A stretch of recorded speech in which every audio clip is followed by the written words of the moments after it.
Hello, hello, hello, and welcome back. I'm Svenja from Svenja Christina Photography, and I love editing. Today, we're going to finish the image that we worked on last week in Lightroom, and today we're going to take it to the next level using Photoshop. Now, if you have not seen last week's video, which covers the recovery process of an image with too much sun flare and takes it from this to that, I'm going to make sure to leave a link up here and a link below so that you can watch it, because this video is crucial to get back the detail. Now, are you ready to dive in to polish this image some more? Let's get started.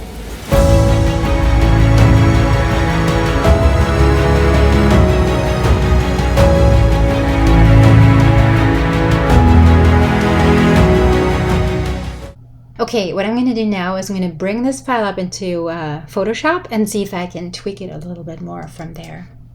And here it is. So as you can see, there's already some stuff here. This is the image that I brought into Lightroom, and it's a bit off center and I wanted her to be more centered. So I moved it over. I extended the background, and as you can see, there is some stuff that's wrong on this side where the content away extend didn't do the best job. So I modified that here, and I had some more fixes here. And then I just did some editing on the person, and that's what I did here. And I have a mask up here. See, I just pressed the backslash key and then in the mask, and then you see it blink, blink, blink. This is just on the person and nothing else. Now we're going to fix the overall light and the tones and see if we can make this image pop some more. I'm noticing a lot of yellow around here, so I'm going to use a Hue Saturation Layer, clicking just here, and I'm going to go into the yellows and I'm going to desaturate it. I'm going to see where that takes me. And right here I think is pretty good. It might even be a bit too much, so I'm going to go and adjust the opacity.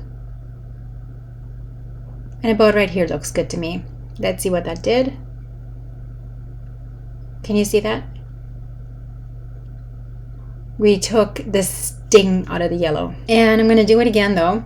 I want to get rid of some more of it, especially down here at the bottom part. So, oops, I want my mask at the top. I always like having my mask at the top because then I have it readily accessible. However, I don't want it on her this time. So I'm going to take my layer mask. I press Option and drag it down. And yes, I do want to replace it. And then I click into my layer mask. I'm going to invert it. Now, I should, before I forget, just label my Hue Saturation Layer. So the first one was, I always abbreviate it by putting HS. And then Y. That's just my own lingo. Then I know, okay, this is what I did with this layer, and we're going to do the same with this one here as well. Okay, let's see what this is doing. I'm going in my yellows and I'm going to desaturate it, and I'm going to go quite a bit because I don't like the stones. They're not yellowish like this. They're not yellow like that. They're more gray, so I want them gray. But this here, this is a little too intense, so I have to get rid of it a little bit. I want to bring back some of the natural stuff. Some of the, here you can see some of the greens are coming back.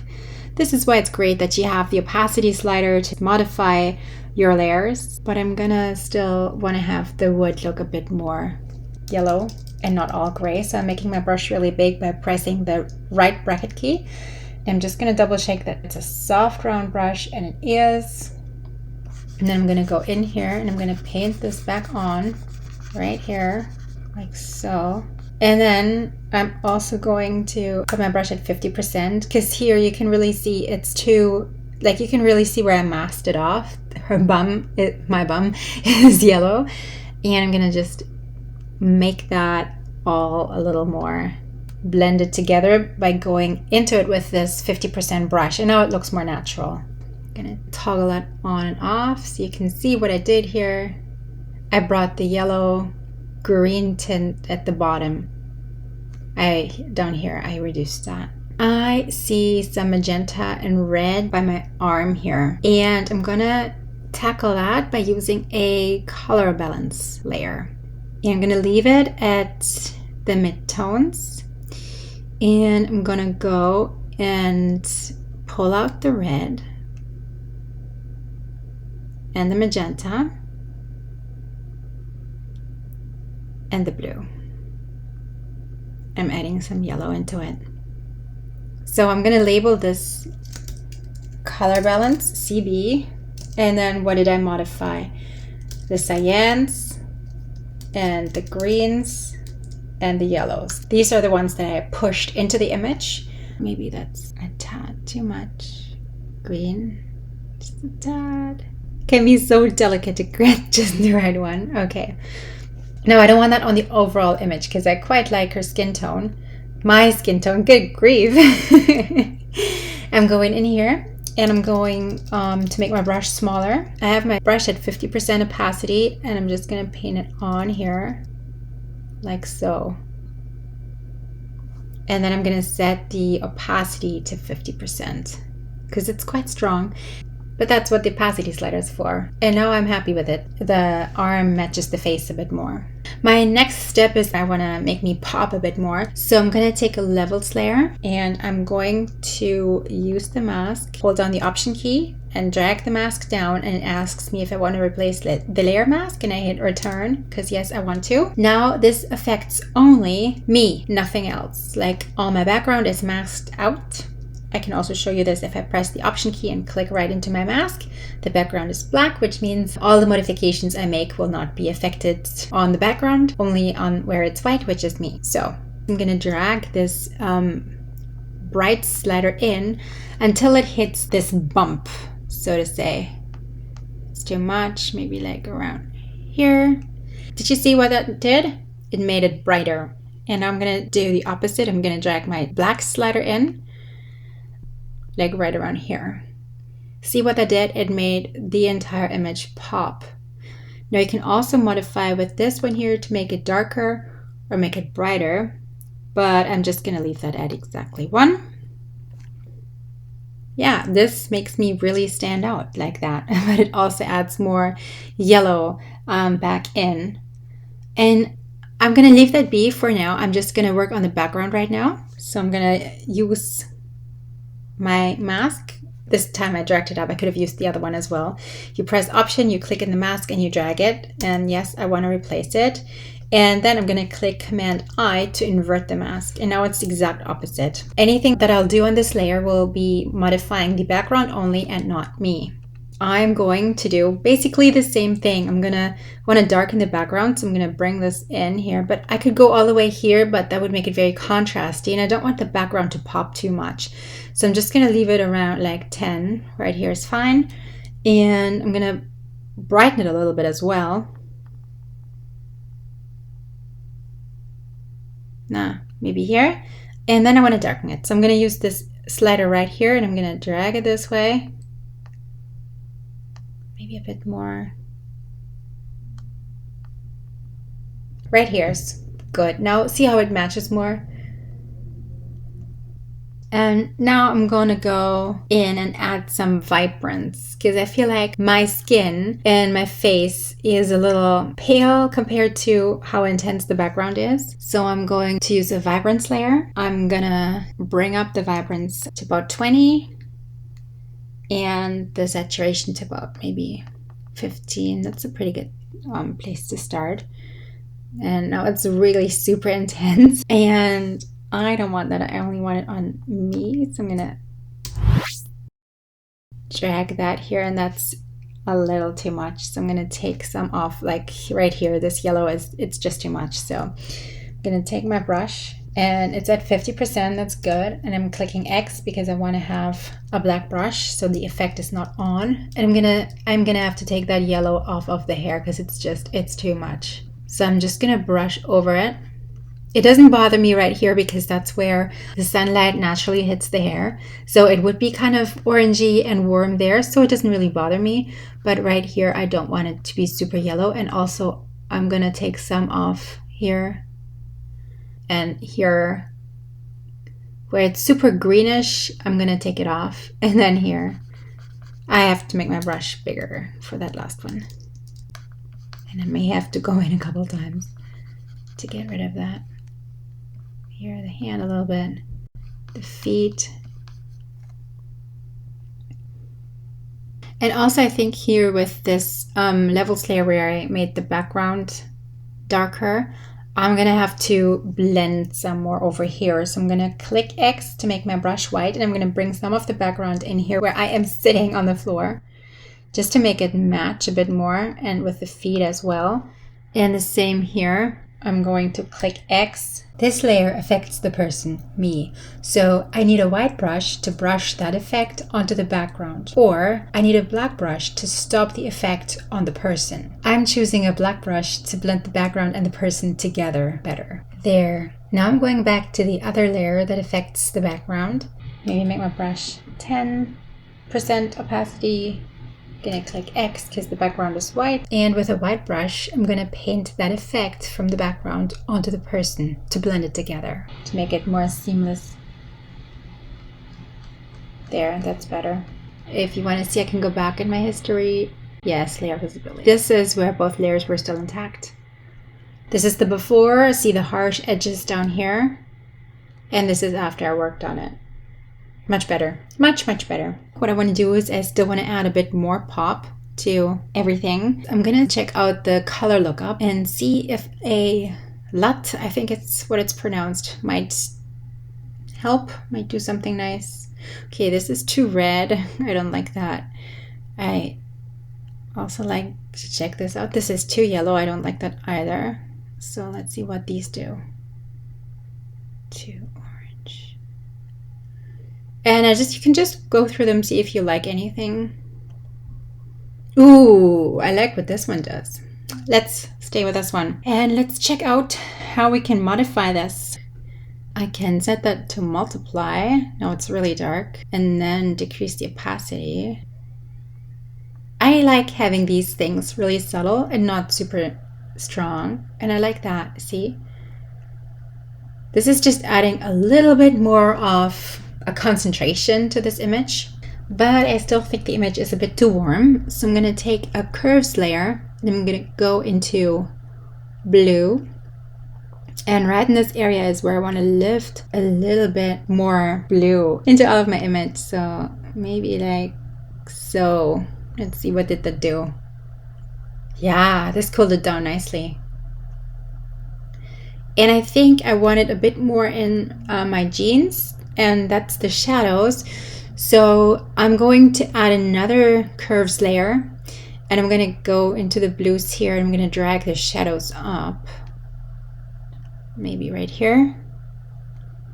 And the reason I don't do it on the other one is because if I lifted that up here, it would shift all of the tonal values around this area, and I just want to affect the ones here. I don't want to mess with the points that I already adjusted, so I'd rather just use a new layer. And I should probably start to label my stuff again. I have been really bad with that, so I'm gonna just abbreviate that C for curves, blue, mid for midtones, and then here C, blue, shadows. Then I'm gonna add a gradient map to it, and I really like playing with this one here. However, in this intensity it's always too much for it, so I usually set it to 10 and then I check. Normal is what I like to use, multiply is what I like to use, screen is what I like to use, and soft light. So I check all 3 or 4 options, like normal, then multiply. Which one do I like better? I think multiply. And then screen is too bright, I don't like that. And soft light. And I really like soft light here. Yeah, soft light gives me, I think, the nicest one. And I usually run through these options when I use this particular gradient. Yeah, I really like that. I'm going to keep that in there. I'm going to add a stun layer in there actually. I'm going to go pick a color. So I'm going to click B for brush, and you can double tap here and that brings up the color picker tool. And I just want to pick a color that's already in the image. Oops, I'm in a layer mask. If you're in a layer mask and you try to do that, you'll always get pure white, and I don't want that. So I'm going to have to go into the actual image. So double click here. This brings up the color picker. And then I'm going to go and see, where does this bring me? This is a little too yellow for my liking. What does this one here do? Okay, I think I'd like something a bit more orangey. What does this do? Okay, we're getting close, but this might be too dark. So I'm gonna go somewhere maybe here. It's pretty good. I'm gonna keep that. And then I'm gonna go up top again. I'm gonna go in here and I'm gonna select gradient. And this is gonna default give me this kind of gradient, and you always wanna have dither. If you click dither, it prevents banding. So make sure if you're on a gradient fill to always make sure dither is checked. And I don't want a linear one, I want a radial one. So I'm gonna go set that here to radial. I'm gonna just grab it here and I'm gonna bring it all the way up here. And I usually like to grab it in the middle because I don't want the middle in the image. And I always drag it a little bit out of there and up. So my sun comes from up here. So this is where I'm gonna set this one and I'm gonna make it a bit bigger. Yeah, right about here is fine. And I'm also going, oh no, I lost my layer mask. This is not good. How did I lose that? Well, it doesn't matter because it's not going to affect the entirety of the image here. If I press my shift key, I can lock the layer, not lock, hide it. So this is without my layer mask. This is with the layer mask. And it doesn't really affect the bottom of the image because the sun isn't at the bottom of the image, so it doesn't really bother me. But I'm gonna still zoom in, Command plus, and I'm gonna check if there's any hairs that I have masked off from the sun, because the sun would hit the hair and then it would be lighter. So I'm just gonna go and use a white brush at 100% opacity. And I'm just gonna go around the edges of my hair with that brush to make sure that anything that would be hit by sunlight will be hit by sunlight and not be masked off. But I think my mask is pretty accurate. So before, after, you can see a little bit more of a softer edge right here and maybe here. And I think that's where I'm gonna leave it at. I still feel there is a little bit too much of a cool magenta tone going on around here. So I'm going to fix this with a color balance layer. And I'm going to do it in the midtones because this here looks mid-tonish to me. And I'm just gonna go and add very subtle cyan. I just want a very, very subtle layer of this. I just want one. I'm gonna add a little bit of blue here. Let's see what that did. Yeah, that made it look better. It's very subtle. I don't know if you can see it. I can see it on my end, but it especially shows in the face area if you want to look. It just makes it a little more natural. So, and last but not least, I'm gonna go ahead and add a dust layer. I'm gonna go and this is my dust layer. And I'm just gonna click and drag it up here. And first thing I notice is that this here is where my bright stuff is. So I'm gonna have to reverse it or like flip it. And I'm left-right challenged. I always have to figure out, yes, this is what I wanted to do. It's either horizontal or it's vertical, but I always have to figure it out. And then I'm gonna press Shift and Option, and I'm gonna click into this corner and start dragging it out. Now, I want it to be aligned down here, but I want the bright spots. I'm gonna also reduce the opacity so I can see this better. I think I want it a little bit bigger, but I need to make my image smaller. So I'm gonna press Command minus so I can keep dragging my corners. So I have it aligned like right here. When it's like this magenta, it tells me it's aligned. And I'm gonna just click Shift now, and I'm gonna drag it up out here. Right here is pretty good. It starts to align with where the sun flare would naturally hit it. This flare here and the sun flare would overlap. That's what I'm trying to say. I'm gonna set this here to screen. And screen hides everything that's dark and only shows values that are light. So this is what I want for this overlay. And before and after, and 70 is a little too much. And I'm gonna reduce the opacity here. Maybe a little bit more. Yep, maybe around here. I'm gonna zoom back in, Command plus. I see there's some here that are pretty much in focus and I don't want that. So I'm gonna go Filter, Blur, Gaussian Blur. Actually, I really like this. I'm gonna keep it. Came out perfect. I think what I'm gonna do is I'm gonna mask it off a little bit. I'm gonna take my brush, I'm gonna make it big by pressing the right bracket key. And I'm gonna take it maybe to 20%, and I'm ever so slightly gonna mask it off. My face, and here, and maybe a bit here. Oops, this doesn't do anything. I'm white on white. This is not gonna do anything. I'm gonna press X on my keyboard. This switches my brush colors. Black conceals, white shows. And I'm gonna just start ever so slightly getting rid of some of that here. Because I'm in the shade, there shouldn't be too much dust on me. And the same here, shouldn't be crazy much. It's pretty dark here, so I want to make sure that that's not there. Maybe here, not either. There's light shining here and here. Kind of like those, so I think I'm gonna leave that as is.